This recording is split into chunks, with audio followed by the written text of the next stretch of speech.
अस्सलाम वालेकुम व्यूअर्स, आज हम आए हैं बैरिया ऑर्चर्ड लाहौर जी ब्लॉक है। ये 8 मरले का रेजिडेंशियल प्लॉट है।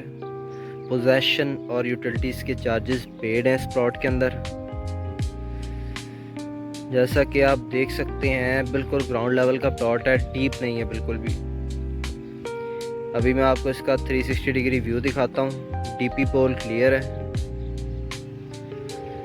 ये आप देख सकते हैं। आसपास काफ़ी सारे घर बने हुए हैं,